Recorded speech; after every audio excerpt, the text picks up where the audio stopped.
Bonjour tout le monde, bienvenue sur ma chaîne. Aujourd'hui, je vous présente une recette de petits pains avec le dessus gratiné au fromage.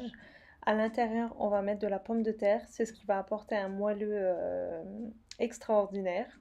Déjà qu'à la base, c'est une recette de pâte très moelleuse, mais grâce à la pomme de terre qu'on va incorporer dans la pâte, ça sera extrêmement moelleux. Donc c'est une recette que je vous conseille fortement de reproduire. Elle est super simple, super pratique, elle ne demande pas de temps, ni de temps de repos au pétrissage. Vous allez voir par vous-même, c'est super simple. Alors préalablement, j'ai fait bouillir deux pommes de terre coupées en petits cubes jusqu'à qu'ils sont bien tendres.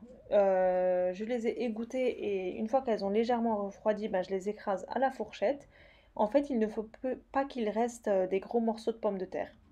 Pas non plus faire une purée toute lisse, hein, c'est pas le but, mais de bien écraser et qu'il n'y ait pas de gros morceaux de pommes de terre, c'est l'essentiel. Une fois qu'on a bien écrasé nos pommes de terre, je vais rajouter un verre d'huile. Alors mon verre mesure 200 millilitres, donc à vous de faire vos repérages.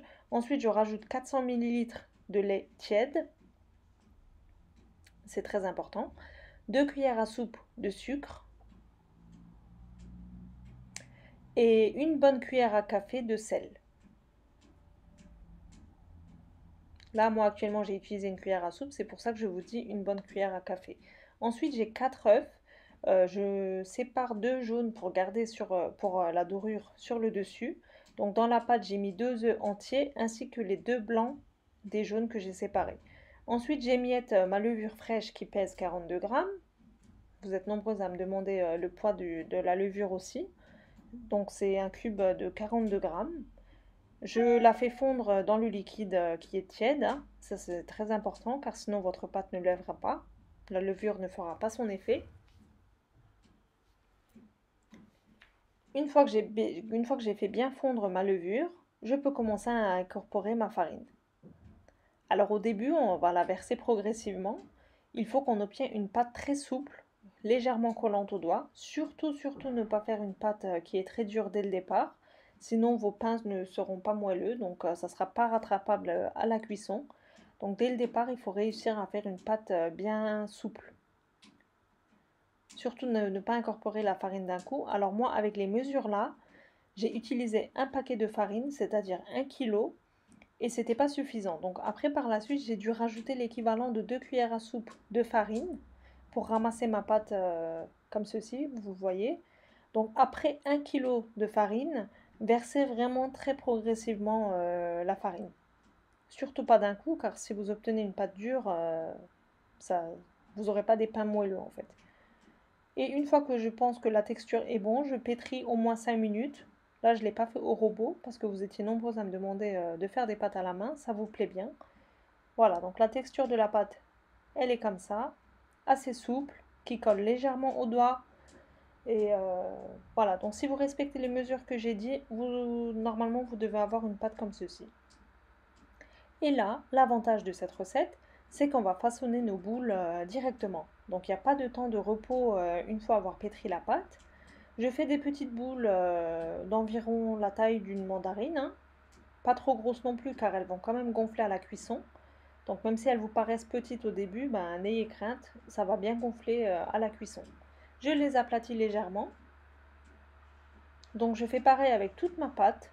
Comme je vous ai dit, c'est une recette super simple. On a même, bon, si vous voulez, vous pouvez les fourrer. Moi, j'ai préféré les faire nature, juste avec du fromage sur le dessus. Mais si vous voulez, vous pouvez mettre du hachis, des épinards, du poulet, ce que vous voulez, du fromage à l'intérieur aussi. Donc je fais pareil jusqu'à que j'ai plus de pâte. Moi j'ai eu deux plateaux en fait avec ces mesures-là. J'ai réussi à avoir deux plateaux de petits pains comme ceci. Vous pouvez très bien les congeler avant ou après la cuisson. Si vous voulez les congeler avant cuisson, vous laissez bien lever, comme je vais le faire par la suite, et après les congeler avec le plateau. Donc voilà. Je les ai aplatis légèrement et cette fois-ci, je les laisse reposer au moins une demi-heure. Et là, comme vous le voyez, elles ont bien gonflé. J'avais mis deux jaunes d'œufs de côté, donc je rajoute à peu près une cuillère à café de lait. Et je mélange bien le tout. Le but, c'est de rendre plus liquide le jaune d'œuf. J'ai préchauffé mon four à 200 degrés. Et je vais badigeonner mes petits pains avec le jaune d'œuf, mais très délicatement. Surtout ne pas mettre une pression avec le pinceau. Ne pas faire retomber la pâte en fait, c'est l'essentiel. Une fois que je les ai bien badigeonnés, je vais verser du fromage. Alors moi c'était un dimanche que j'ai fait cette recette, donc j'avais pas de fromage type emmental frais. Donc j'en avais dans le congèle. J'avais du fromage à pizza, donc j'ai émietté ça, mais c'était super bien aussi, ça fait l'affaire. Mais sur le dessus, vous pouvez utiliser le fromage de votre choix. De l'emmental, de la mozzarella, c'est le meilleur, ça gratine super bien. Donc si vous arrivez à avoir de la mozzarella râpée, c'est le top. Mais moi, comme je disais, j'en avais pas, mais c'était quand même bien. Je fais pareil avec mon deuxième plateau, qui a lui aussi bien levé.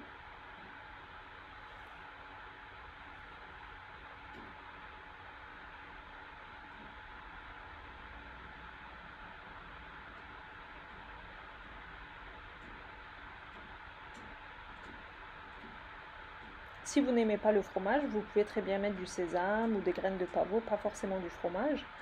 Mais moi, je voulais avoir un côté gratiné par rapport au moelleux du pain. C'est pour ça que j'ai mis du fromage. Et là, je peux enfourner pour environ 20 minutes jusqu'à ce que ça soit bien doré. Ne vous fiez jamais au temps de cuisson car ça peut varier d'un four à l'autre. Surveillez bien, il faut que ça soit bien doré en haut et en dessous. Mais pas trop les cuire non plus. Donc une fois que vous avez une belle dorure, il faut les sortir du four car une cuisson beaucoup trop longue aussi peut rendre dur vos pains. Donc il faut bien surveiller, une fois que ça commence à dorer, ben, il faut que vous surveillez votre four. Là je vous ai mis la cuisson en accéléré, ils ont super bien gonflé. Comme je vous dis, si vous avez du fromage mozzarella râpé, vous aurez un meilleur rendu. Moi mon fromage n'était pas top, mais malgré ça j'ai eu un résultat super. Le goût était là, donc c'est l'essentiel. Voilà, donc là un petit test pour vous montrer la texture du pain une fois refroidi. Encore tiède, du moins, elle n'est pas complètement refroidie. Super moelleux. Et par contre, si vous voulez les congeler après cuisson, il faut attendre qu'ils refroidissent bien et ensuite vous les mettez dans un sachet de congélation, hop, au congèle, et quand vous les ressortez, ou un petit tour au micro-ondes, ou alors vous les laissez décongeler naturellement, ils seront super moelleux comme si vous venez de les faire. Voilà, donc c'est une recette super simple, comme je vous ai dit. J'espère que c'est une recette qui vous a plu. N'hésitez pas à la reproduire chez vous aussi.